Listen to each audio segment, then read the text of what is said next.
Alerj Revista chegando e você é nosso convidado especial. Vamos conversar sobre assuntos que muitas vezes falamos e pouco conhecemos, como, por exemplo, por que casamos. Outro papo na nossa roda de conversa de hoje é sobre a importância da aceitação e o poder da arte nesse processo. Além disso, tem conversa sobre o futuro e a reconexão da música brasileira por novos artistas. Por que casamos? É assunto para Márcia Esteves Agostinho, doutora em História, pesquisadora e autora do livro Por que Casamos, que de forma muito fluida nos leva a importantes reflexões. E o ator Mohamed Harfouchi, a partir de sua experiência, traz ao palco a peça solo Meu Remédio, que toca com sensibilidade e humor na questão delicada da aceitação e da influência da arte nesse processo. E o pesquisador musical Davi Maia destrincha esse universo da música e das reconexões com artistas contemporâneos. Muito bom ter vocês por aqui para a gente falar de assuntos muito interessantes. E por que a gente casa? Alguém que sabe essa resposta de milhões? Alguém aposta antes da Márcia falar? Não, eu sei porque eu casei. Né? Assim, já é um bom começo. Já é um bom começo. Porque eu casei, eu acho que esse chamado eu consigo identificar. Uhum. Agora, eu acho que porque casamos no plural, assim, eu acho que a necessidade, no meu ideal, na minha ideia, é de dividir, de somar, de construir algo onde você encontre no outro o mesmo sentimento. E tudo começa pelo afeto, pela vontade de estar junto, pela vontade de construir juntos e de pensar em você juntamente com outro ser e que passe o tempo, os anos, as décadas e que você melhore enquanto ser humano com essa outra pessoa. Esse é o ideal, né, Márcia? Esse é o melhor dos mundos, não é? Isso é ideal quando a pessoa tem essa consciência, né? Porque ultimamente, ou na modernidade, se você quiser dizer assim, as pessoas têm fugido um pouquinho do compromisso de se casar, né? Porque sei lá, acho que da década... Do contrato.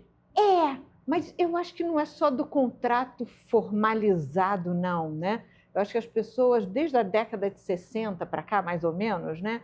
Elas têm fugido das coisas que são tradicionais. Sim. Né? Numa tentativa de encontrar a sua autenticidade, né? De se sentirem livres, e acabam jogando o bebê com a água do banho fora, né? Mas, de uma certa forma, as pessoas falam isso, mas agem contrariamente a isso. Esse é um embate considerável, né? Porque as pessoas continuam casando na prática, vivem maritalmente, seja lá o nome que quiser dar, mas, ao mesmo tempo, as pessoas não querem assumir esse compromisso, dizer que quer casar com o outro, que quer ter o compromisso com o outro, não é isso, Márcia? Porque compromisso implica, de alguma forma, você colocar restrições para as suas ações, né? Sim. Você não vai fazer absolutamente tudo que você quer, porque você tem que pensar na outra pessoa, ou quando vem filhos, né? Quando isso acontece, na família que você constrói, isso tudo. É claro que restringe o seu ir e vir, Sim. Restringe a sua liberdade. E o que aconteceu por um tempo foi que as pessoas supervalorizaram, na minha opinião, supervalorizaram a liberdade e esqueceram de tudo isso que você estava falando aqui, que o casamento traz de bom. Né? Verdade. Mas é importante dizer que, quando eu escrevi esse livro, né, a intenção não era convencer as pessoas a se casarem. A ideia não era essa. Era jogar uma reflexão acerca dessa condição, né, das pessoas. O que me moveu foi a curiosidade por entender por que, apesar do discurso dominante Exatamente. ser o da liberdade, o da modernidade, o da quebra das tradições e tudo mais, como é que as estatísticas continuavam mostrando o casamento crescente. Isso é muito interessante. Aí vem a narrativa, né, mas os divórcios são maiores. Não, porque se os divórcios crescessem mais do que os casamentos, não tinha ninguém casado. E as pessoas divorciadas fazem novas relações. Elas fazem novos casamentos. Isso significa que a ideia do casamento, ela não está abolida das pessoas. Né? Não, eu acho que o ser humano, ele é vocacionado para ser feliz. Ele tenta ser feliz. Sim. Ele busca a felicidade. Isso faz parte de um ideal, de um sonho, né?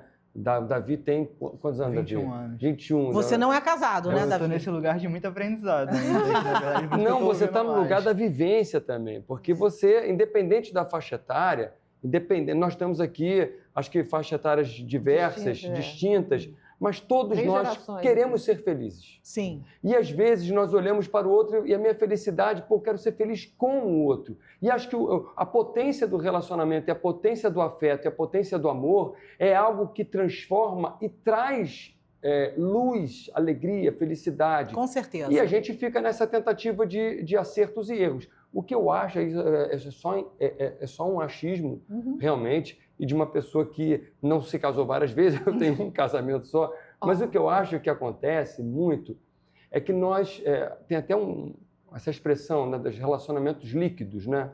E eu acho que nós vivemos um tempo onde o consumo, o fast food, a velocidade das relações, sejam elas sociais, afetuosas, Sim. pessoais, do trabalho, tudo é para ontem, tudo é urgente, tudo é agora, tudo é para imediatamente. É também da própria linguagem, né, desse embate. Por exemplo, a gente tem hoje, né, a questão da novela Vale Tudo, por exemplo, né, que tem a versão de hoje e tem a versão antiga. O tempo da novela, o tempo que o espectador comum assistia a uma novela, né, que o telespectador ele gostava de...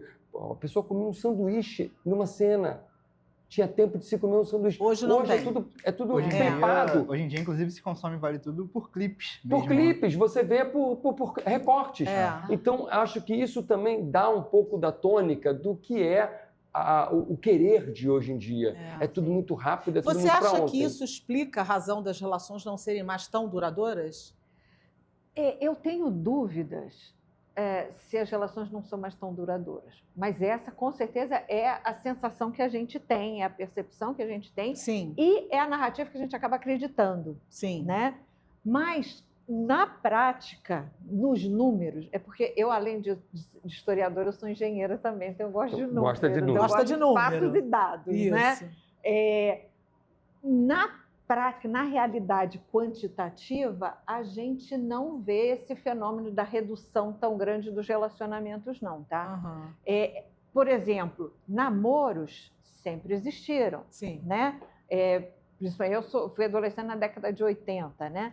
A década de 80, a gente namorava muito, a gente não ficava ainda, não existia o ficar naquela época. Hoje eu nem sei se ainda é ficar, né? Ainda fica? É ficar ainda. É ficar ainda? Fica, né? Naquela época a gente A pessoa fica e namora. Fica e namora. Ou fica e não namora, mas tudo bem. Não. Mas fica, namora, é um processo. Sim. Vários modelos de relacionamento. Vários modelos.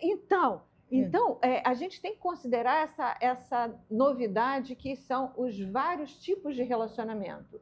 Mas se você considerar relacionamentos como uma categoria mais geral, eu tenho dúvidas se eles reduziram a duração. Porque tem gente que fica anos. Tô ficando com fulaninho. E tem compromisso, né? Tem o compromisso. Só não fala, só não quer assumir a questão. Né? O assumir talvez seja o grande, sei lá, o grande nó, né, do negócio. Pode ter um peso diferente. A dificuldade de assumir responsabilidade. Sim. Isso eu percebo mais hoje em dia, né? Mas não a redução do tempo de relação. E isso é uma questão cultural, essa não aceitação, quer dizer, essa possível não aceitação.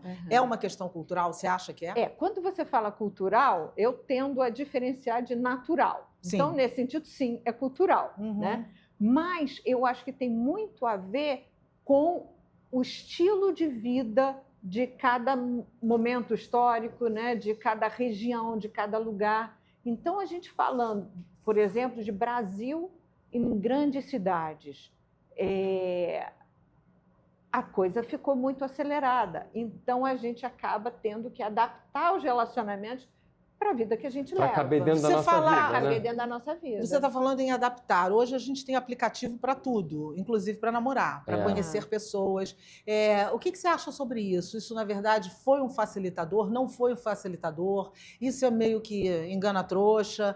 Qual é a história desses aplicativos? Né? Mas eles já não são tão novidades assim. Há Sim. pelo menos 20 anos, as pessoas já se casam a partir de aplicativos, né? Eu tenho amigos que para quem eu emprestei meus filhos pequenininhos para serem dama e pajem no casamento, Sim. que eles se conheceram por aplicativo. Isso já tem mais de 20 anos, né? Caramba. Então a coisa deu certo, a coisa funciona, né? Mas é aquela história, é o ideal? Ideal nunca existe, né? Não existe o ideal. Mas os aplicativos, eles têm a vantagem, né? Eles trouxeram o benefício de ampliar o círculo de candidatos, vamos dizer assim, né? Se você leva uma vida muito acelerada, trabalhando muito e não tem tempo, por exemplo, para frequentar lugares onde tradicionalmente se encontrava um par, né? Hoje em dia está muito corrido, não tem mais tantas oportunidades. Então, o aplicativo está na mão, é facílimo, né? Mas tem um riscos, problema. não tem? Qual o maior risco que eu vejo? É o que a gente chama do paradoxo da escolha. Quando você tem muitas opções, você fica inseguro em tomar decisão, né? Você tem medo de escolher o Davi, por exemplo, né? E ficar pensando, será que o Mohamed não era melhor? E aí você evita de escolher. Então, é a mesma coisa quando você vai no supermercado. Se tem muitas marcas de determinado produto, você fica na dúvida, ou você compra aquele que você está habituado a comprar, ou desiste e não compra mais. O aplicativo pode ter esse risco. Mas enquanto aplicativo, né, você também não acha que isso passa por um processo do amadurecimento pessoal? Porque, assim, quanto mais amadurecido você é e consciente daquilo que das suas escolhas, daquilo que te faz feliz, daquilo que você realmente quer, eu acho que nisso a idade, o amadurecimento, a maturidade, né? vai te muito. Trazendo um poder de escolha mais consciente. Eu acho até que traz um poder, quando eu costumo brincar, que as pessoas, trabalhava comigo uma moça e ela disse, quando ela fez 40 anos aqui na TV, ela chegou para mim e falou, nossa, eu fiz 40 anos, que bom, agora eu vou saber o que eu quero. Eu falei, querida, eu estou fazendo 50, então eu já sei o que eu não quero. É muito mais legal a gente saber o que a gente não quer do que o que a gente quer. Mas quando você sabe, mas uma coisa está associada a outra. Sim. Quando você sabe o que não quer, você já elimina muita coisa da sua prateleira. Com certeza. Então, e certas coisas que você não quer passar mais. Exatamente. Você consegue identificar um tipo de relacionamento abusivo, você consegue identificar um tipo de comportamento reincidente, e você fala, não, cara, não quero mais isso para minha vida.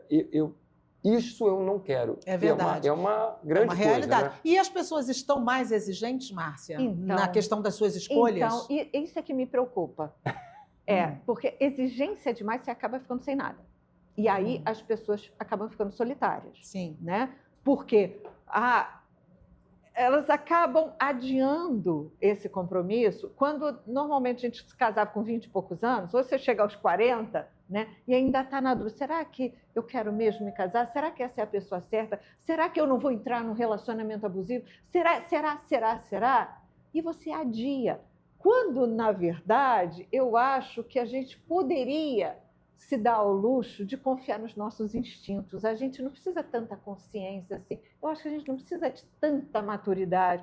Por quê? Porque os nossos instintos, esses que trouxeram o ser humano até hoje, funcionam muito bem, só que não com os aplicativos. Porque, por exemplo, com os aplicativos, a mulher principalmente, não tem o olfato. Uma das principais chaves de escolha da mulher, não tanto do homem, em escolher um par, né, é aquela fungada no cangote. Eu sinto que o aplicativo está muito num lugar de casual ainda, na verdade. Eu tenho dificuldade de atrelar, na verdade, os aplicativos a um lugar mais duradouro e tal. Eu nunca me relacionei com aplicativo, nunca tive, enfim, Tinder, entre tantos outros, mas eu sinto muita dificuldade em atrelar isso, os casamentos aos aplicativos. Eu sinto que ainda é uma parada muito casual, ainda está muito no lugar de um caso, uma possibilidade pontual. Existem aplicativos e aplicativos. Existem aplicativos para mas várias finalidades. Eu ainda né? acho que, de modo geral,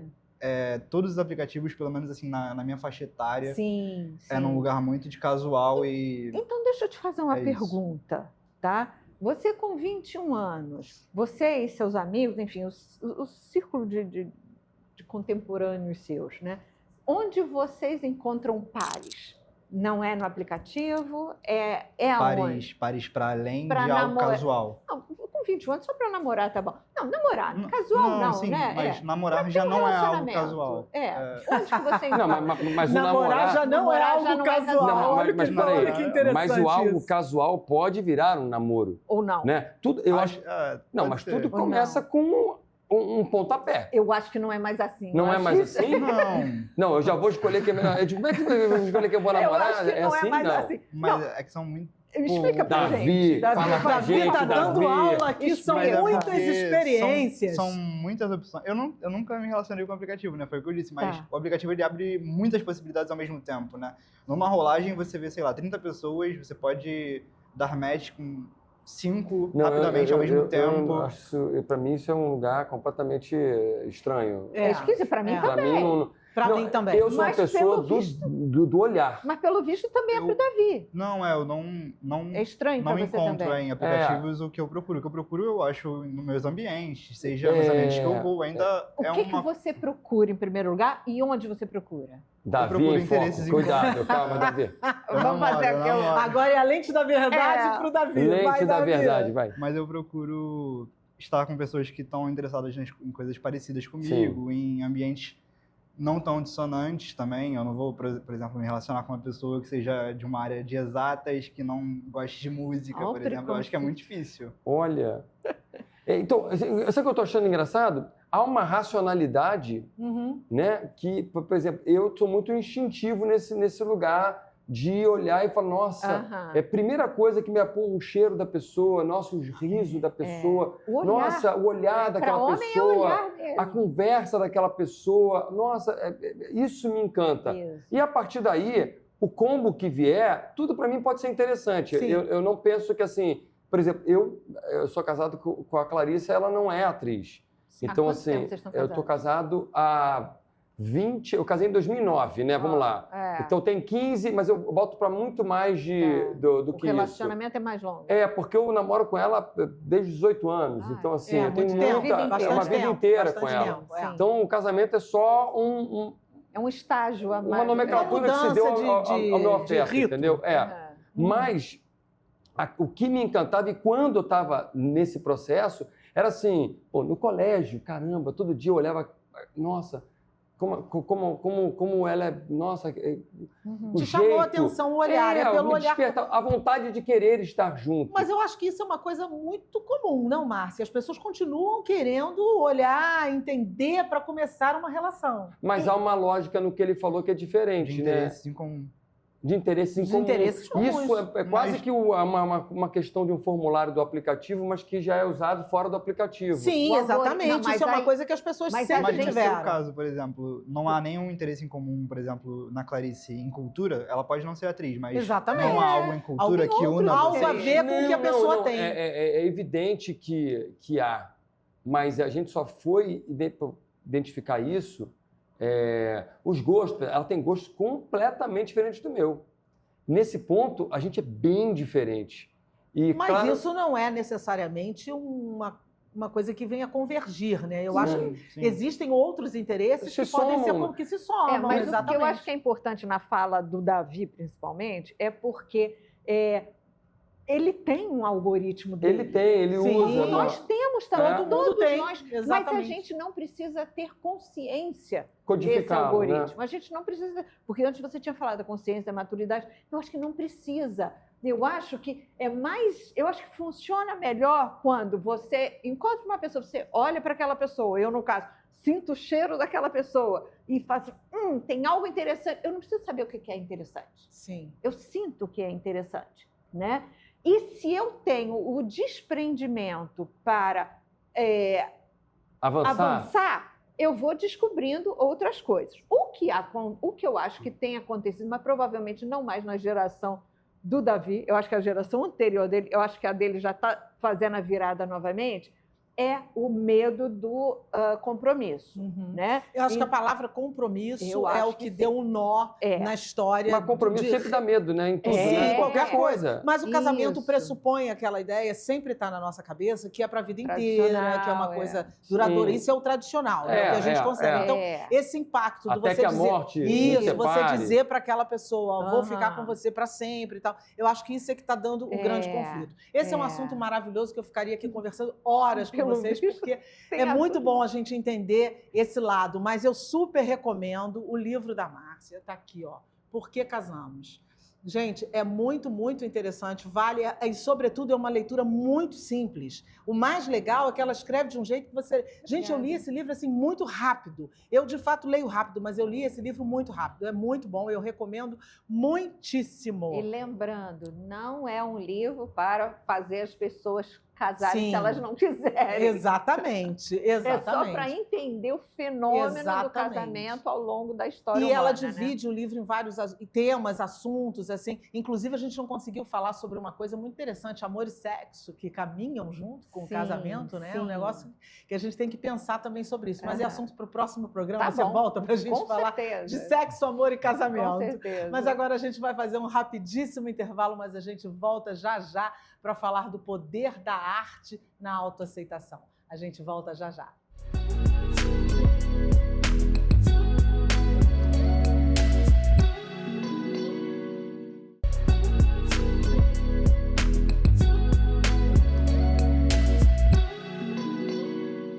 De volta com a Lerge Revista de hoje, e agora a gente vai conversar com o ator Mohamed Harfouch.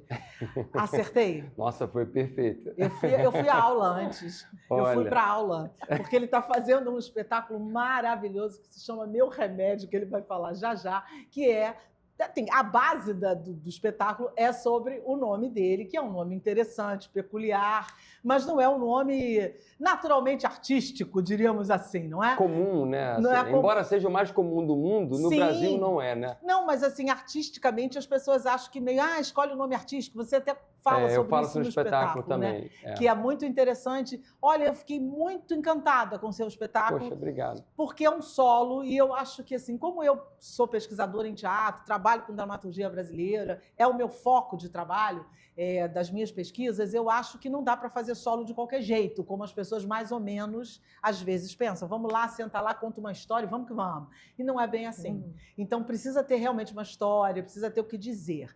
Eu queria saber o que te levou para o teatro, te fez decidir, vou ser ator, porque isso não era uma coisa que vinha com você de criança. Não, eu não falo isso no espetáculo, claramente, mas eu tenho uma convicção dentro de mim que esse meu nome me jogou para ser ator, de alguma forma.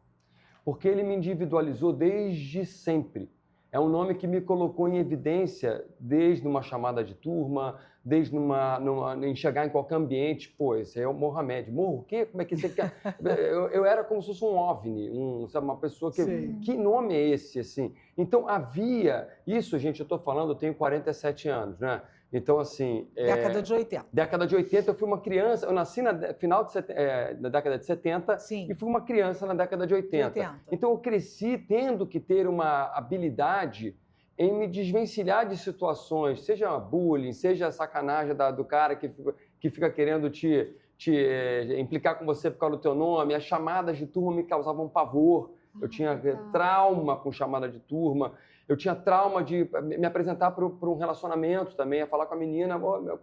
Era sempre uma coisa muito... E as pessoas, uma curiosidade, as pessoas não disfarçam, né? Assim, elas fazem... Isso é assim. Cara, que nome é esse, meu irmão? Porra, que isso? Então, hoje em dia ainda há assim, um lugar que as pessoas pensam, não vou ficar falando isso do nome do cara. Mas quando era criança... Meu irmão, que nome... Fala aí, homem-bomba, como é que você tá? É uma porrada de sacanagem. E a entendeu? história que dá nome ao seu espetáculo é maravilhosa. E você vai contar daqui a pouco pra gente. Não posso contar o porquê. Não, por que não? Mas eu conto algumas chaves que o título é uma curiosidade que só quem vai no espetáculo descobre. Tá. Mas há outras relações com esse remédio, né? Mas eu acho que o meu nome... me colocou tanto na berlinda em diversas situações que eu tive que usar do meu humor. Sim. E da minha capacidade de ser maleável.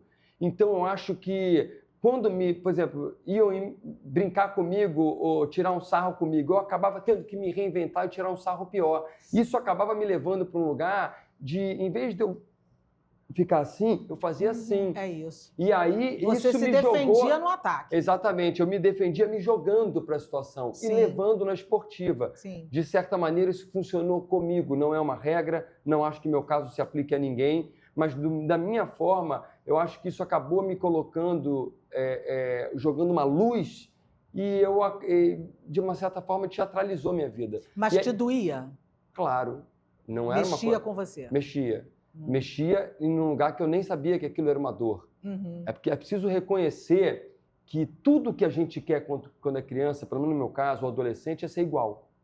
Você não quer ser destacado. Você quer se misturar. Ninguém É quer verdade. ser apontado. É verdade. Ninguém quer ser diferente. Sim. Então a gente só quer ser aceito. E ainda mais com esse nome, que é uma chancela, que é uma marca de um outro povo, de uma outra cultura, de uma religião. Ou seja, é um nome que tem um peso de um significado. Uhum. E aquilo, sendo a tua denominação enquanto criança, é pesado. Assim, Inclusive, você falou num ponto muito interessante, porque você vê que às vezes até a beleza incomoda. Até você dizer para a criança o tempo todo que ela é muito bonita. Sim. Por exemplo, um adulto seria legal, alguém ficar o tempo, você é muito bonito, que bonito. Mas às vezes a criança nem isso ela quer ser aceita. Ela, Exato. você falou, Igual aos nem quando outros, ela é muito bonita, que é uma coisa Sim. que teoricamente seria muito boa, legal, a criança também não quer esse lugar. Não. A criança quer tá ali, sabe? Se misturar. Passar, às vezes, incólume. Você quer estar ali, estar com todo mundo, ser feliz com todo mundo. É. Mas aquilo, a chamada era assim, ó. Começou a chamada, as pessoas faziam assim, ó.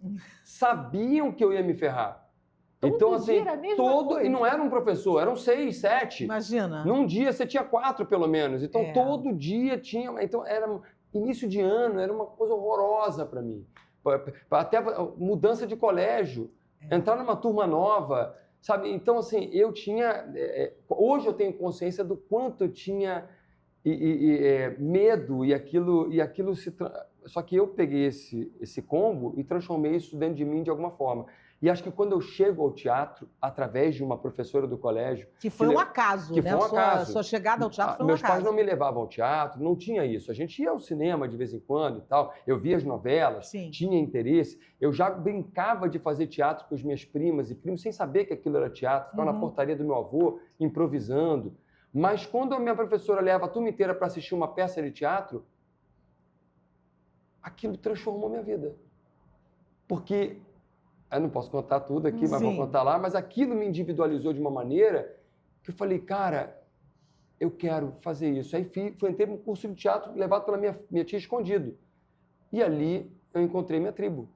E ali eu falei, caramba, é legal ser diferente. E tipo assim, eu posso ser eu? Te deu essa sensação? Quando você chegou no acho que teatro, sim. mais ou menos Sim. assim, eu posso ser quem eu sou. Porque ali eu não fiquei com vergonha de ser diferente. Uhum. Ali eu fui para o palco, sozinho. O primeiro exercício que eu fiz, eu tinha que fazer um improviso. A turma inteira sentada, era um teste para um curso de teatro. Então, ali, mais destacado é impossível. Sim. E eu comecei a ver, cara, eu gosto disso. Tô achando legal isso. E aí, aí começou outra questão. Qual o seu nome profissional? Essa é uma questão maravilhosa, que você não abriu mão do seu nome verdadeiro para fazer, para entrar no mundo artístico, embora alguém deve ter te dado esse tipo de conselho, muito bonito, né? Esquece né? esse nome. Muito... Muda de nome. Exato. Alguém deve ter dito isso. Muitos. Alguém ou alguém, né? Muita E o que gente. te fez manter? Pois o motivo de eu fazer o espetáculo, isso também mexeu comigo, me trouxe várias reflexões. É muito bonito eu chegar agora e falar com vocês aqui, eu nunca quis mudar meu nome artístico. Mentira. Eu pensei seriamente em mudar diversas vezes, mas alguma coisa dentro de mim não me deixava. Hoje eu perfaço essa curva e vejo, eu sei o porquê.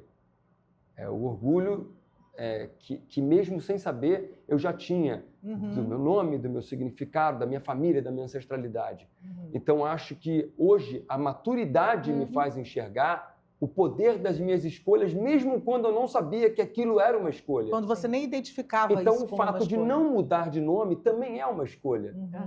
Né? Ou seja, e eu mantive meu nome. E mesmo sabendo que as pessoas iam errar o seu nome. Eu tenho um personagem na peça que ele traduz esse personagem, eu inventei. Tá? Tudo na minha peça, 90% é verdade.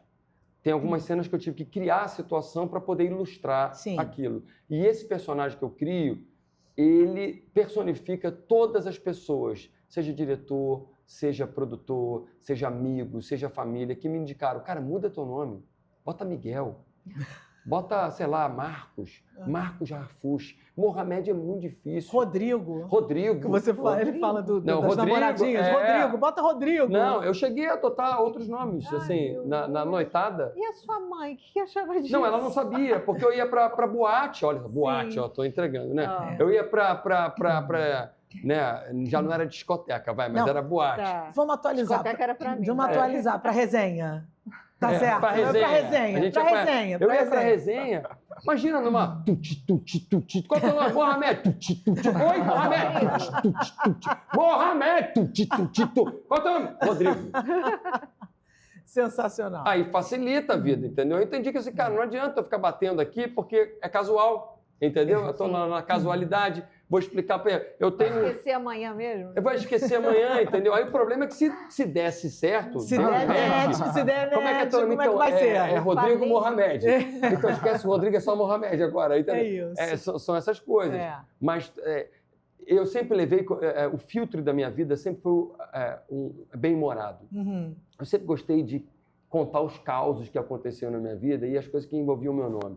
Então, quando eu pensei em escrever a peça, foi realmente... eu queria fazer... Não é uma peça que celebre a minha vida, a questão não é essa. Celebra a minha ancestralidade, Sim. verdade, mas ela é uma meia-culpa também, é uma peça que fala da minha inabilidade enquanto jovem de entender a riqueza que é você ser diferente. E do diferencial que é você saber a sua história, de onde você vem, para entender quem você é e para onde você vai. Então, a minha peça, eu acho que toca as pessoas, e a gente está 6 meses em cartaz. A gente acabou de falar que é tão difícil ficar tanto tempo em cartaz, e eu estou há 6 meses no Rio de Janeiro, e eu não esperava realmente. Muitas vezes eu desisti de fazer essa peça, pensei, eu vou jogar esse texto fora, porque eu não acreditava que uma história tão pessoal pudesse interessar as pessoas. Interessa porque ela fala do que você acabou de comentar, que é a aceitação. E todo mundo tem algum ponto, em algum lugar, que não se aceita. Exato. No seu caso, era o nome. Era o nome. Mas cada um tem o Isso que eu seu, queria saber. tem o seu ponto É, de não aceitação. Né? Além do nome, alguma outra coisa em você te incomodava quando criança, adolescente? Sim, eu tinha... isso vou até fazer uma confissão, falar, porque não tinha isso. Na peça eu não falo, mas, por exemplo, Tá. todo mundo me parava, eu fui uma criança que todo mundo parava pra mim e falava assim, meu Deus, que olho lindo que ele tem! E eu ficava assim, pô, todo o resto é horroroso, porque a pessoa só fala do olho. E era assim, todo mundo parava para falar do olho, entendeu? E eu tinha uma questão, por exemplo, com o meu cabelo. Eu não gostava do meu cabelo. Hoje eu adoro o meu cabelo, mas eu não gostava do meu cabelo. Então tinha uma época da minha vida adolescente que eu só usava boné. Ou só raspava o cabelo. Tá. Entendeu? Então, assim, são processos de amadurecimento, Sim. de se entender. E nesse ponto, eu acho que a arte colabora muito, né? Sim. Porque quando você começa a fazer teatro, por exemplo, que é uma Sim. forma de arte, você começa realmente a entrar num lugar de aceitação, de se levar menos a sério, Exato. né? De entender que cada um de nós tem o seu ponto de não aceitação. Eu A tenho esse, mas você tem beleza o na outro. fragilidade. A beleza da diferença A beleza também. da diferença. Todos nós temos inseguranças, medos, Com traumas. certeza. Isso é comum. É Isso é verdade. do ser humano, isso é Sim, da vida. é. Então, em vez de você pegar o teu medo, tua angústia, teu trauma, enfim, o que for, Sim. e você se aprisionar nele, dá a mão para ele, caminha junto. Porque Que vai você ficar muito vai ficar mais fácil e mais sim. forte para você. Com certeza. Então, acho que eu também, com essa peça, eu dei a mão para minha criança, eu dei a mão para o meu adolescente e caminhei junto com eles para me revisitar. Isso. E de certa forma, você faz as pazes, né? faço as pazes. E vamos que vamos, né? É, Vida que segue, é a isso. vida segue mais tranquila, mais leve, né? Mais Agora, bacana, né? Uma curiosidade, Rogério, eu não sabia que tanta gente tinha problema com o seu nome. Tem, muita gente tem. E isso é uma questão que a premissa do espetáculo é todo nome guarda uma história para contar. É isso, eu ia Sim. comentar aqui que eu achei maravilhoso bonito. isso. E de verdadeiro. fato, todo nome tem uma história para contar. Exato. Porque seu pai e sua mãe, quando escolhem seu nome, É. eles se remetem a algum lugar. Algum lugar. Afetivo, uma memória afetiva, Sim, uma E homenagem, que você alguma não coisa. escolhe, você herda. Exatamente. E também tá tudo certo não adotar nenhum nome artístico e querer o seu nome. Lógico. Tudo tá correto no seu tempo, mas no seu tempo. Sim. E acho que o espetáculo, ele, para mim, eu faço as pazes com a minha herança cultural, por parte de mãe, por parte de pai, e com a minha criança e com o meu adolescente. Eu acho que eu tentei ser o mais absolutamente honesto e verdadeiro com a minha história e comigo. E eu acho que quando a gente é muito sincero consigo, você acaba, às vezes, comunicando melhor Com com o certeza. outro. Eu ia comentar isso agora com você, porque eu acho que histórias ficcionais, elas nos tocam, claro, evidente, né? Qualquer história bem escrita te toca a gente no nosso humano. Mas uma história, quando ela parte de você, uma biografia, alguma coisa que tem a ver com você, ela vai num outro lugar. Até porque você ali está num outro lugar. Não sei se eu estou falando uma bobagem Não, enquanto não. ator, porque você é um ator. Você faz esse personagem ou qualquer outro que te entregarem a fazer. Mas deve ter um lugar diferente para você ali, Não, né? tem um lugar que, assim, e uma dificuldade entrega, que eu também, digo. né? É porque te dá muito medo Sim, de se expor. é. É o medo, primeiro porque o texto é meu. Então, é o meu primeiro texto para teatro sozinho. Que é maravilhoso. Eu acho que um dos carros-chefes do seu espetáculo, além da sua interpretação, que nós todos já sabemos que é maravilhosa, é o texto, porque um bom texto segura qualquer Mas espetáculo. você vê o né? medo que é, você nunca fez um texto para teatro, e você ter coragem de Sim. colocá-lo na roda. Foram muitas coragens. Muitas, muito. Mas aí que vem um lugar legal, cara, do medo. Quando você entende que o medo ele existe e ele é bom, dá a mão para ele e vai. Ele vai te dar cautela, ele vai te dar filtro, mas ele não pode te parar. Sim. Ele não pode te deixar, fazer com que você não siga em frente, porque esse medo que te paralisa, para mim, é ruim. Com O certeza. medo que te deixa alerta, ele é bom. Você vai e vai enfrentar o que vier. E esse texto eu tive que ter coragem de dar a mão para o medo e vamos embora, ver o que acontece. Agora, o mais legal é que eu vi que, ao falar da minha história, eu não estou falando só de mim. Eu estou falando desse tecido cultural, social brasileiro, que é diverso, é plural, são várias origens, vários imigrantes que aqui chegaram, várias trocas de culturas, de idiomas, de riquezas, de inteligências, de saberes, que se amalgamaram e fizeram da nossa sociedade ter essa riqueza e essa idiosincrasia, essa peculiaridade. E eu acho que isso é a força do nosso DNA. E o Brasil abarca Exato. essas diferenças muito bem, O Brasil né? Sim. É isso. É isso, né? Vamos dizer, a soma de todas É a essas soma. coisas. Então, por isso que eu acho que é bonito que as pessoas no final do espetáculo vêm comovidas falar comigo e as pessoas não são árabes, não são portuguesas. Já veio judeu, já veio africano, já veio espanhol, veio italiano e veio uma mulher que eu sou brasileira, mas eu sou E a pessoa veio e eu fico assim, e muita gente que fala, eu nunca gostei do meu nome, hoje eu gosto. E acha um ponto de encontro, né? É verdade. Você tem 30 anos de carreira, né? Sim. Ou por aí, né? Está celebrando 30 anos de carreira, né? O que não foi de propósito. Esse texto não veio celebrar 30 Mas anos. foi interessante, né? Mas acabou ficando pronto. Sendo uma coisa maravilhosa. Exatamente. Quando eu acabei o texto, que eu fui pegar alguns recortes, olha que coisa louca. Como é que a vida... É muito interessante o movimento que o teatro faz na vida de um sujeito, eu acho. Eu comecei a escrever esse texto quando eu estava viajando com a Vera Fischer com o espetáculo. E eu pensei na ideia. Eu tinha o título e sabia onde eu queria chegar. Não sabia como fazer. E comecei a escrever há 3 anos atrás. Parei, continuei, parei. O João Fonseca foi fundamental nisso. Quando eu acabei, em janeiro de 2024, eu acabei o texto e falei, pô, maravilha, agora eu tenho outro desafio, que é levantar recursos e montar. Outro desafio vencido, quando eu fui estrear, comecei a pegar a produção. Quando é que você estreou no teatro? Janeiro de 2025. Olha. Aonde que eu estreiei profissionalmente? Teatro Ipanema. Aonde que eu consegui pauta para estrear meu monólogo? Teatro Ipanema. Olha só, maravilhoso, Exato, né? 30 anos depois. Uma celebração e tanto, Olha né? isso, é uma coisa louca. Maravilhosa. Se eu tivesse programado, não daria certo. Com certeza. Uma coincidência bonita. né? Demais, entendeu? Sim. Mas Aonde achar que é proposital. Onde está a resistência do teatro e onde está a sua resistência como ator? A resistência do teatro está em você se entregar a ele, primeiro ponto, né? Agora, a resistência do teatro, na resistência histórica do teatro, está em você entender que todos nós somos atores, em algum sentido. Quando você conta uma história para alguém, você está utilizando Sim. do teatro. Quando você faz assim para chamar o Uber ou o ônibus ou qualquer coisa, você está usando um gesto teatral que está traduzindo uma palavra, ou seja, corporificando uma palavra, né? Quando você conta uma piada para alguém, você está usando o teatro. Quando você se apresenta para alguém, você tem a sua faceta social que você tenta colocar ali. Nós somos teatrais. O teatro vive e mora dentro de nós. Alguns usam profissionalmente, outros não, mas ele habita em todos nós. E eu acho que... É o famoso to play, né? Exatamente. O teatro nada mais é traduzido até como um to play da vida. E eu acho que o meu teatro está em não perder a minha ludicidade, a minha infância, a minha criança interna. E dar as mãos para ela. E o Amir Haddad fala uma coisa maravilhosa. O melhor ator é a criança. Porque a criança, ela não tem amarra. Se você fala, isso aqui, essa planta é uma coroa, ela bota na cabeça e ela vira o rei. É isso aí. Entendeu? E ela faz a cena. E a gente, quando vai ficando muito adulto, Maduro, com boletos, responsabilidades, quando você se leva muito a sério, você perde um lugar do lúdico, que é quando eu acho que você tem perigo de começar a morrer um pouco. Verdade. Que é quando você mata essa criança que alimenta o teu sonho, alimenta a tua esperança, alimenta o teu olfato, o teu tato, tua visão. Daqui a 30 anos, como é que é o que passa? Qual é o sonho? Eu digo que minha carreira não é uma prova de 100 metros, é maratona. Eu só não quero chegar.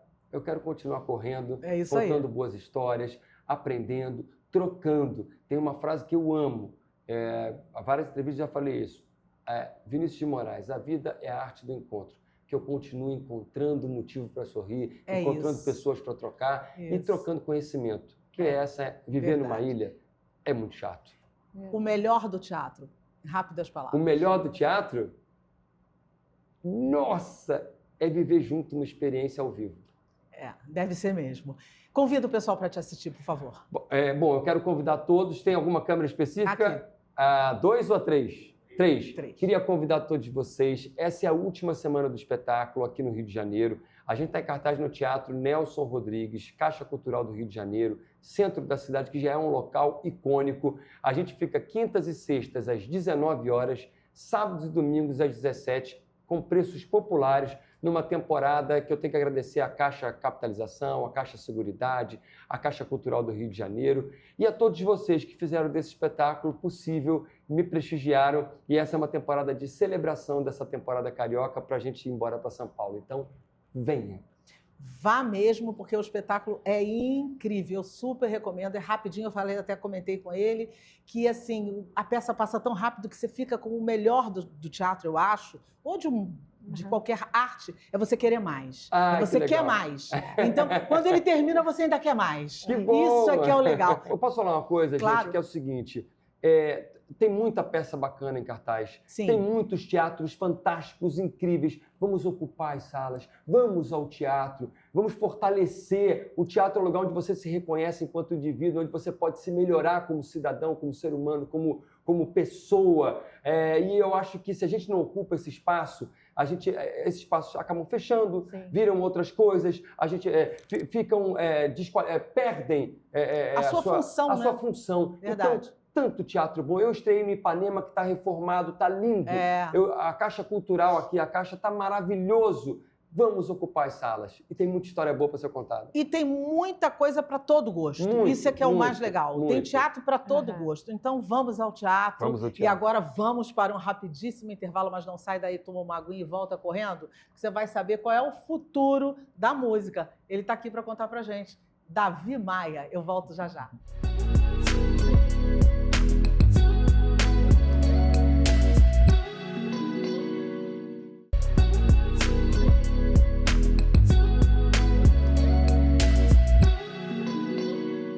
De De volta com a Lerj, revista de hoje. Agora nós vamos saber sobre as reconexões da música popular brasileira por novos artistas. Essa é a pergunta que não quer calar, não é, Davi? Mas antes da gente chegar lá, me diz como você entrou no universo da música, se interessou por pesquisar música. Qual é o lugar da música na tua vida? O lugar da música na minha vida, na verdade, é a universidade, porque a minha primeira conexão maior com a música veio ali. Eu sou um aluno de jornalismo na UFRJ que entrou pensando em fazer esporte, pensando em chegar no futebol e rapidamente se conectou com um projeto de rádio da UFRJ. Fui chamado para colaborar com pautas de jornalismo, me encontrei numa possibilidade de colaborar com a galera de curadoria musical e rapidamente fui selecionado para ser bolsista, onde eu permaneci por mais de 2 anos. Olha. Em curadoria musical e em pesquisa musical, uma bolsa de iniciação científica, que realmente me fez entender, para além do que estava rolando nas cenas que eu acompanhava, o que estava rolando no Brasil como um todo, no Nordeste, no Norte, aqui no Sudeste, para fora do Rio de Janeiro, enfim, e para além disso, entender o que houve na nossa música, que foi até um papo que eu já estava conversando com ele. Eu não tive, na minha infância, uma espécie de influência dos meus pais muito grande no consumo de música. Eu não consumia LP. Nem música brasileira? Não de uma forma tão grande, assim. Eu não conhecia a obra do Caetano Veloso, assim. Não realmente mergulhei em Gilberto Gil. Sim. Nos arquitetos da nossa música, não conheci Jorge Ben muito novo. Conheci ao longo da minha vida. Isso foi muito difícil quando eu cheguei na universidade e me deparei com pessoas que, enfim... E o que te fez ficar assim, apaixonado por música a ponto de querer trabalhar e pesquisar e correr atrás? Que ouvir histórias com música me fascinou de uma forma muito diferente, me pegou num lugar muito diferente que o esporte nunca tinha chegado. Eu sou vascaíno, mas eu realmente não conseguiria... Todo mundo precisa ter um defeito na vida, né, gente? Vamos combinar, né? Eu sou vascaíno, mas eu acho que a minha paixão com comunicação não conseguiria chegar no esporte como chegou com música. Essa conexão que eu tenho conversando com um artista, entendendo uma nova obra, entendendo algum momento de reconexão. Eu tive a chance recentemente de falar com a Evinha, Sim. que é um ícone, assim, dos anos 70 da nossa música. Casaco marrom dela viajou o mundo. Pois é, e eu tive essa oportunidade de me reconectar com ela, uma pessoa de 21 anos se reconectando com uma pessoa de 73, se eu não me engano. É fantástico, assim, realmente ouvir uma perspectiva dela do que é a música brasileira, do que foi a música brasileira. E a música brasileira hoje? Continua bebendo naquela fonte lá atrás? Quem está fazendo música hoje continua olhando para trás? Tem muita gente olhando o que foi a música brasileira para construir o que será a música brasileira. A gente tem um olhar muito, como é que eu posso dizer? Qual que é aquela palavra que é... Antiga? Saudosista. Saudosista. A gente tem um olhar muito saudosista para o que foi a música brasileira dos anos 70, dos anos 80, que a gente acaba não se permitindo olhar para a música de hoje como algo possível, também algo bom. Mas a música de hoje tem a mesma divulgação que a música dos anos 60, 70 tinha? É totalmente diferente, né? Então, e como é que essa música de hoje chega pra gente? Mas a gente estava falando isso, né? Eu estava conversando com o Davi, a gente tinha, né? Festival da Canção, eu ia Festival falar de sobre música. os festivais, a importância dos festivais. A Evinha ganhou um. Ela veio do que festival. tinha uma importância que lançava não só a nova tendência, a música, os movimentos, mas acho também que havia revoluções, né? Sim. E onde os jovens, né? Por exemplo, a ditadura, você tem, né, os movimentos... a Tropicália, você tem a Bossa Nova, você tem... Inclusive a obra musical daquele período. Daquele período que foi reflete... riquíssima, que né? foi riquíssima. E que também teve que ter muita estratégia para conseguir seguir adiante fazendo suas músicas, suas canções. Ou seja, havia um sentimento coletivo. Isso. E acho que hoje é um pouco mais difuso tudo, né? Isso se perdeu?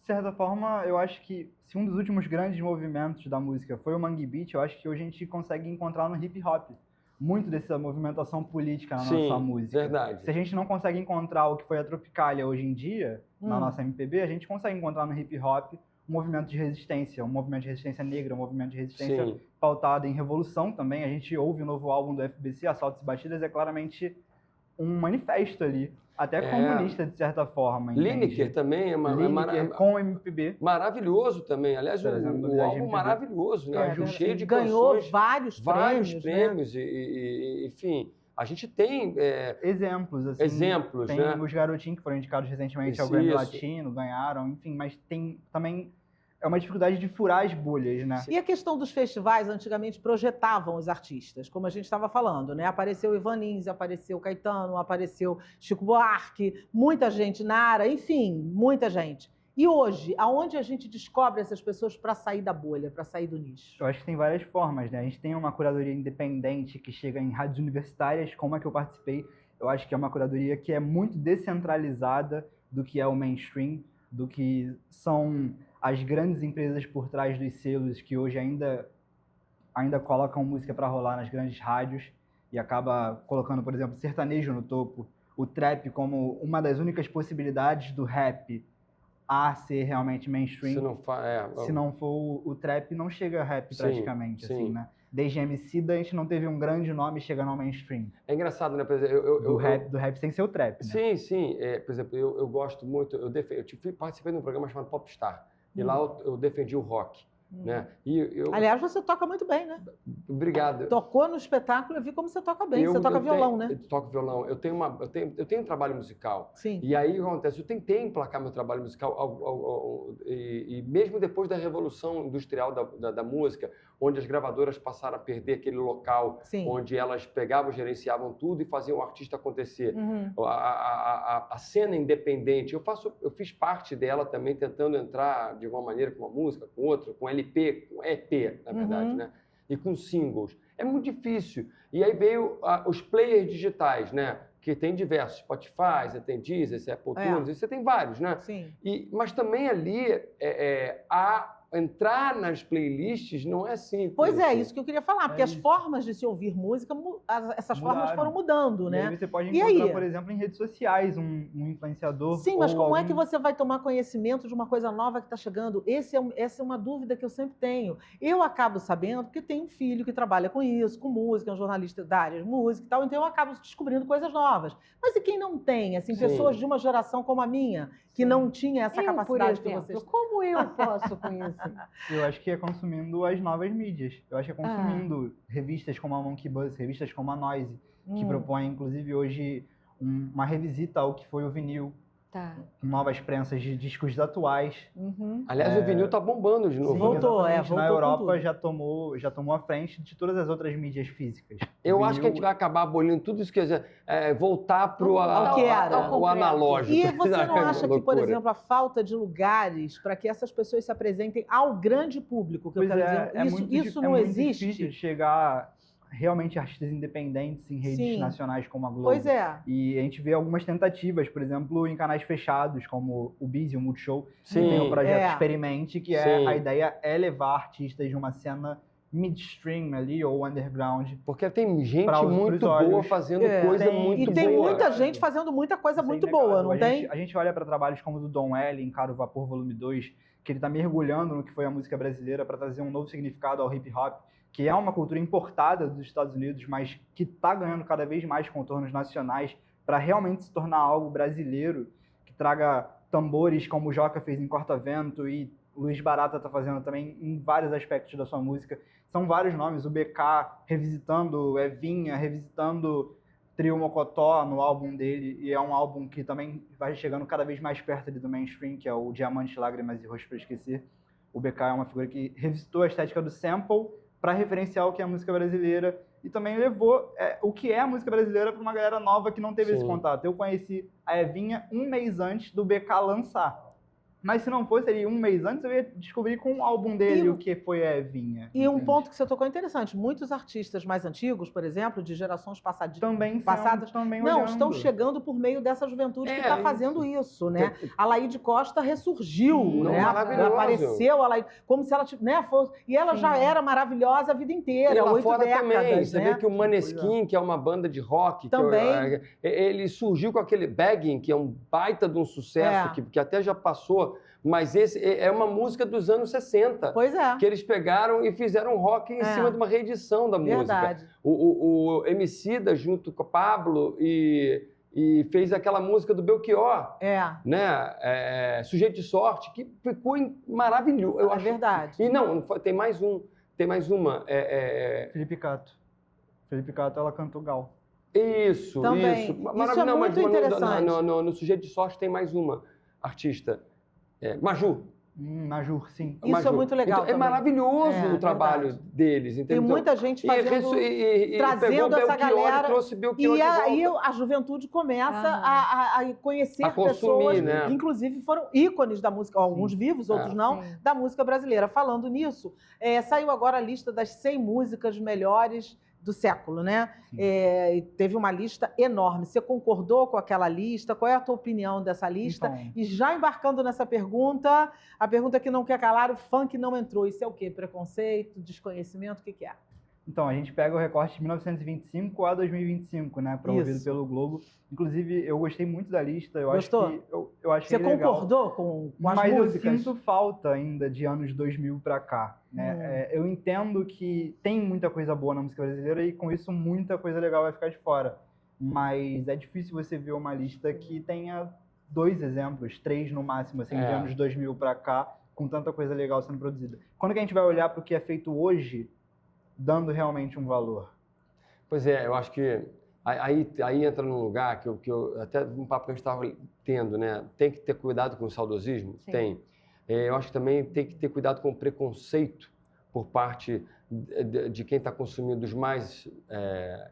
dos que têm mais idade, né? E que, por exemplo, eu vivenciei, experienciei Gil, Caetano, Tropicália. Todos nós, né? Todos nós. Aqui. Então, aquela coisa, aquela efervescência. E, claro, maravilhoso, aquelas letras, aquilo tudo. Mas você também não pode estar tão apegado. De vez em quando, sabe o que eu faço? Eu ligo o player digital e eu boto a stop lá, deixo tocar. E aí, quando alguma coisa me chama a atenção, porque também tem uma coisa interessante nos players digitais hoje. Por exemplo, se você bota uma música que você gosta, ela vai começar a te jogar várias outras músicas parecidas com aquela. Isso em Sim, qualquer sim. coisa E eu que você fui faz hoje em descobrindo dia, né? vários artistas ali. Opa, quem é essa pessoa? Nossa, que som bom! E assim, Ó, essa é uma forma de conhecer. eu acabei furando É uma boa forma de pouquinho, conhecer. furando um pouquinho algumas bolhas, entendeu? É. Porque realmente, assim, eu tinha o hábito de escutar rádio. Aham. Eu tenho. Eu adoro rádio porque eu fico parecendo, sabe, onda, quando vem uma onda boa, quando vem uma música boa, aquilo sem ficar caçando. Sim. Mas realmente você tem uma predominância daquilo que o mercado intitula como Exatamente, importante e que você exatamente. deve consumir. Outro destaque aí que eu sinto falta na lista das 100 melhores músicas é Lued Luna, que recentemente, inclusive, lançou 2 discos em sequência com participações de Seu Jorge, um disco de jazz, assim, relacionando jazz com a música brasileira. Isso é muito bonito de se ver. A Lued Luna tem um hit que se chama Banho de Folhas, que é um dos últimos grandes hits da música popular brasileira.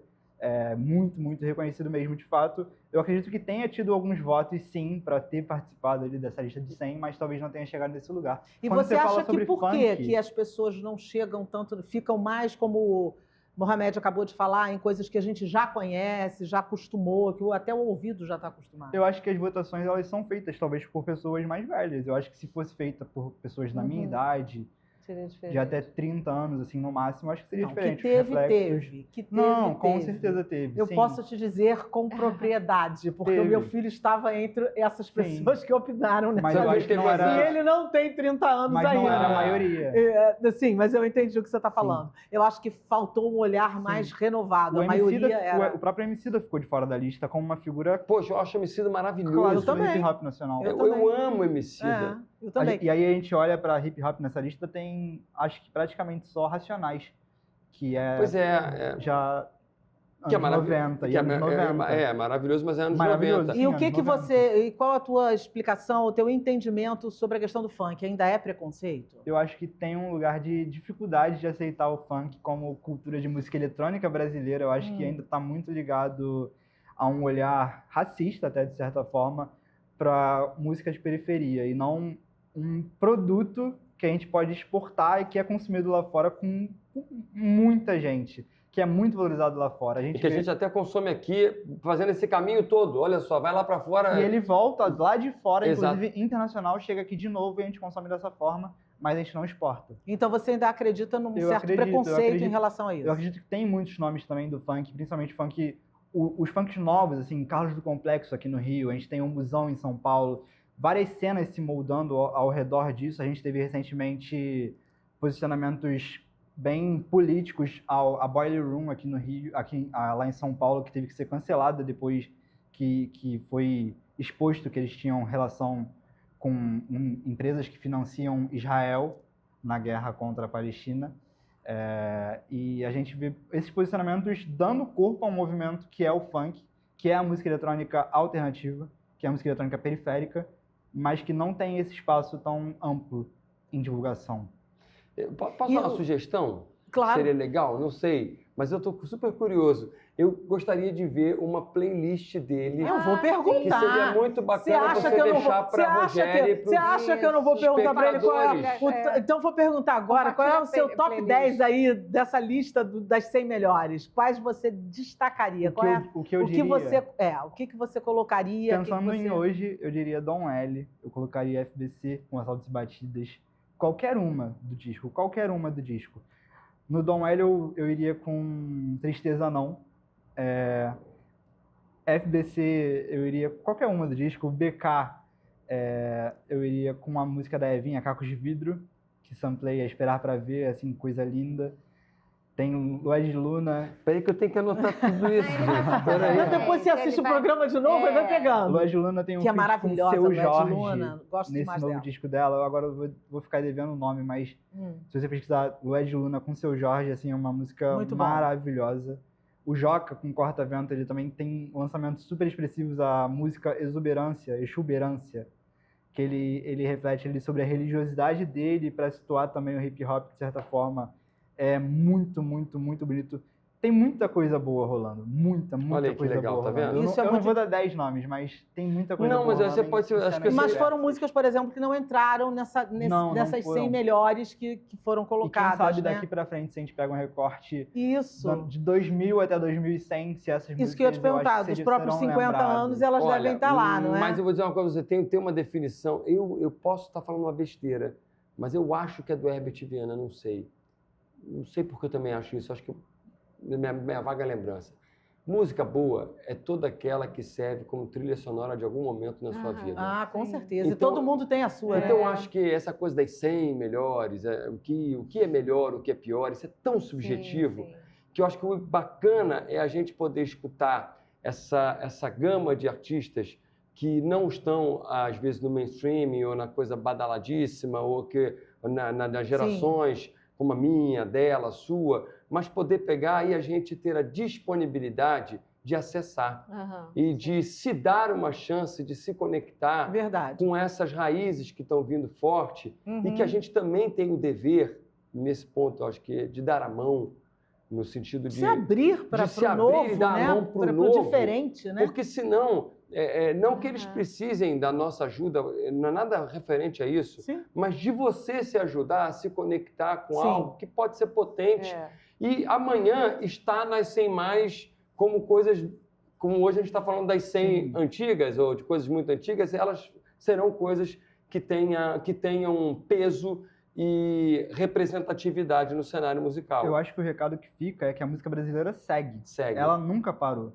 A música brasileira nunca parou. Ela não parou nos anos 90, nos anos 80, ela não parou em 2010.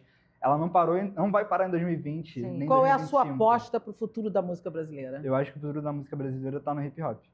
Está no hip hop. Eu acho que está no hip hop. Eu gostaria muito... Tem vários estilos do hip hop, desde o boom bap até o próprio trap, que eu acho que tem ganhado novos contornos recentemente, tem se desenvolvido mais artisticamente. Eu acho que está no hip hop e nas suas tantas facetas. Pode fazer uma pergunta? Já que me deu vontade de fazer uma pergunta para ele. Por favor. Você acha que o rock... eu gosto muito do rock. Tem muito lugar pro rock hoje em dia. É isso que eu falo, porque o rock não toca. Na psicodelia, tem o Bugarins fazendo sucesso lá fora, tem Sofia Chablau fazendo sucesso também. Você acha que o rock volta a ter um peso e um cenário? Talvez não um peso tão grande quanto já teve. A música sempre é uma forma também de resistência, de reconexão, né? E as pessoas acabam bebendo no passado, como você disse, se reinventando, como é a história do humano, né? Sim, digamos assim, né? Chegamos no nosso momento literário, eu quero saber o que vocês estão lendo. O que você está lendo, Davi? Vou recomendar aqui um livro para vocês também ficarem ligados. O livro que eu recomendo é 1979, o ano que ressignificou a música brasileira, que é uma organização do Célio Albuquerque que reúne crônicas, textos de diversos jornalistas do Brasil, que explicam em vários álbuns o porquê que o 1979 foi um ano definidor para a música brasileira, que ressignificou. Essa é a minha recomendação, 1979. Mohamed. Bom, eu estou lendo Via Ápia, do Giovanni Martins, que fala sobre... Ainda não terminei. Estou numa saga até para conseguir terminar. Queria muito essa capacidade de ler rápido, né? Assim, essa coisa. Mas eu não leio só rápido, não. Às vezes eu até leio mais lento, é que eu leio várias coisas ao mesmo tempo. Eu leio 2, 3 livros assim, juntos. Eu também. Então, o Via Ápia, do Giovanni Martins, é maravilhoso. Fala sobre 5 jovens, retrata a vida de 5 jovens quando teve a implementação da UPP na Rocinha. Ah, legal. É muito interessante. Repete o nome, por favor. Via Ápia, do Giovanni Martins. Diga lá, Márcia. Eu também leio muita Várias coisa coisas, junta, mas um que eu gostaria de ressaltar é Amor in Vitro, do Augusto Maia, que é um livro interessante. Ele são contos que contam a história de pessoas que querem ter filhos e não conseguem naturalmente, né? E é ficção, né? Sim. Mas muito real e muito tocante, né? O que se faz para ter um filho, né? Legal, interessante. Amor in Vitro, do Augusto Maia. Eu vou indicar de Pamela Magalhães, que eu acho que tem a ver com a conversa do seu livro, que diz Bem Me Quero. É um livro que fala sobre amor próprio, da importância de você se conhecer, de você se amar, para amar o outro, para reconhecer melhor a sua relação com o outro, para fazer melhores escolhas. Então, eu achei esse livro muito legal, porque é um livro que é feito para você pensar em você, se reorientar ou se orientar, e dali você parte para uma relação com o outro. É esse aqui, ó, Pamela Magalhães, editora Matrix, Bem Me Quero. Não é nem Bem Me Quero, é Bem Me Quero. É interessantíssimo. E, lógico, a gente vai voltar a mostrar o livro maravilhoso. Gente, é muito legal esse livro. E olha só, não é só para quem quer casar ou não quer casar, é para todo mundo. É para quem quer entender. Porque casamos, a gente fica com a ideia que é para quem quer casar, não é para todo mundo. Porque casamos. Queridos, muito obrigado pela presença de vocês. Foi bom demais conversar com vocês. Foi um programa assim, muito legal, que eu acho que a gente ficaria aqui mais 1 hora fácil, né? Conversando sobre música, sobre teatro, sobre amor. Nós não chegamos, o Mohamed, falei para ela que a gente vai fazer outro programa para falar de amor, sexo e casamento. Não vai dar uma pauta? Vai dar uma baita E eu vou pauta. te chamar para você falar de novo. Você interagiu muito bem, então você já está convidado. Obrigado. Você volta para aprender. Ele volta para... Vai nos ensinar. Ele volta para ensinar. Pode crer, pode crer. Ele vai ficar olhando para a gente. Ele tá Depois quietinho. Não, e no final da nossa conversa ele vai e joga assim a derradeira. Vamos lá, passa os aplicativos. Como é que... Queridos, muito obrigado. Sucesso Obrigado para a todo você, mundo. Rogério. Foi bom demais ter vocês por aqui. Muito obrigado. A Alerj Revista de hoje fica por aqui. Sempre muito bom ter a sua companhia e a sua audiência. Se você quiser rever esse programa, é só acessar no YouTube. Estou esperando vocês no próximo programa. Até lá, TV Alerj, o canal do povo.